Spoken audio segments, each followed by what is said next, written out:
If consensus is APC internal structure, yes, it is, because it's somewhere in their constitution, and it's also backed up with the Electoral Act, of which is accepted by INEC if a candidate is elected through a consensus.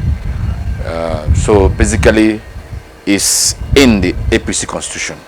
It's a part of models of which a candidate can be elected. Before you actually, arrive at a point where you bring a consensus candidate, all the aspirants in that race must collectively agree that this is who we are presenting as a consensus candidate. It's not actually in the place of one leader in the party to appoint who will be the consensus. That is imposition. That's, we have to understand the difference between consensus and imposition of a candidate. So now, the consensus is this: if there are 10 aspirants contesting for the same position, and now they want to go on consensus, the 10 of them will sit on a round table to agree. Now, there will be some kind of understanding who to step down for who and who to be the consensus candidate.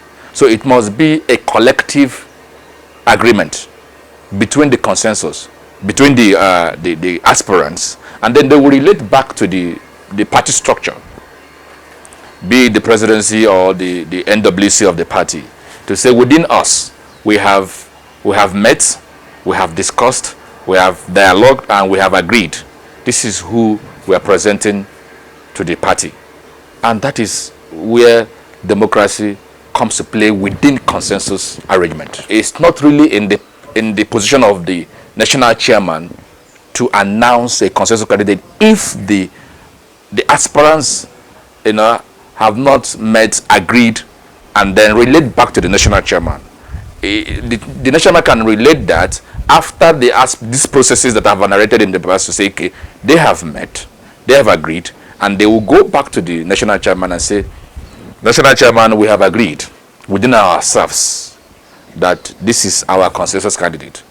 And the national chairman will reach out to the NEC, where the president is the head, to say, Mr. President, the aspirants has met, they have come up with this candidate, and we need to, that's before the news will come out. So, it's not supposed to be the other way around, where the president will tell the national chairman to announce someone as a consensus. It doesn't work like that. There must be deliberation within the party leadership. You understand the point? So the leadership, the stakeholders, the aspirants, there must be some level of understanding before the national chairman will make such pronouncement. APC is a different body that came together, and the bodies, they have their interests. This is politics here. When three people are arguing over something, they have their individual interests. Mind you, when Malam Bulin was traveling, he simply asked the governor to act on his behalf. It's not that he has handed over, or he has absconded, or he has abandoned the office. He was traveling for whatever reason, and he said, please act on my behalf. And remember, a letter came up where there was a transmission of power to say, act on my behalf. So now, whatever that happens after he must have left, is part of politics that they were playing at that point in time, trying to, create, some political, the atmosphere, you understand, tension here and there. But at the end of the day, the president intervened. Eventually, Malam Buni came back. The governor handed back over to him, and here we are. So it's part of the political processes. This is politics. Whether the national chairman wants who must have emerged or not, the process has taken place, and a candidate has been elected within the consensus arrangement. I get my point. The politics you play around it is when the president might have a preferred candidate, and maybe that candidate might not necessarily be a popular one. You understand the point? Now, he will find a way to convince other stakeholders, to convince other leaders within the party to say, this is who I'm looking at. Can you people consider him? Now, the president is not the owner of the party, remember. The leaders of which he will make that request from will look at his request. That's why at the end of the day, do you think that who emerged is the preferred candidate to the president? And here we are. I strongly believe that who emerged, that is my personal opinion, who emerged is not actually the president's preferred candidate. But the president tried to let them understand that he have a preferred candidate. But unfortunately, the politics that you know, the word politics will come to play, however you want to see it.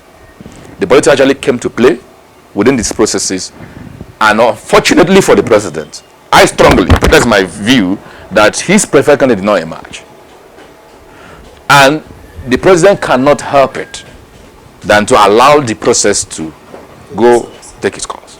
It is party affair, and every political party in Nigeria or in the world would have such rancor at some point. But I tell you for a fact that when a winner emerges, which we think should have emerged by now, yeah, every other party member will have no choice than to queue behind. Why have I chosen this position? From your earlier disposition, we read about 3 days ago where the APC national chairman, the person of Abdullahi Adamu, Senator Abdullahi Adamu, had mentioned Ahmed Lawan, the current Senate President of the Federal Republic of Nigeria, as the consensus candidate for the APC. And you would see the total rejection that came from about 12 state governors and other stakeholders. I think it was also magnanimous of the Mr. President, person of Muhammadu Buhari, who came out publicly to say no. Everybody deserves the chance, or rather the opportunity, and then the political right to contest. You know, and this is where you test your capacity. This is where you test your popularity. Because at the end of the day, the issue with consensus is this: it might not be the most preferred candidate for everyone, but if you have given everyone the chance to have a preferred fight, at the end of the day, I think we all can agree that there was a winner at the end of the day. So I think it wouldn't cause much rancor. Yes, normally when you contest an election and you lose at the poll, not that somebody was imposed on you, you will feel there should be some level of bitterness, but I don't think it will grow up to the extent of non-partisan from party members. I see them all working together for the progress of the party, because like it or not, they all will benefit at the end of the day if the ruling party retains its position in the country today. I will tell you for a fact that the PDP has such level of unity, because I have been in power for quite a long time, and like it or not, if a child is growing, it takes time for it to get to a certain level of perfection in walking, in eating, in talking. So I would like you to liken that as the situation of the APC. APC is a progressive party, and I can assure you that everything is in place to ensure that people are carried along, the processes be more streamlined. And like I told someone some days ago, I said I commend the PDP for the kind of primaries they had conducted. And I'm hoping that as we grow in the future, the APC will also be able to streamline their processes to ensure that, see the crowd we had yesterday, so that there will be serenity, there will be clarity in the entire process. So I am thinking that rather, instead of pointing blames or looking at certain irregularities, I'm rather seeing a party that is growing into perfection.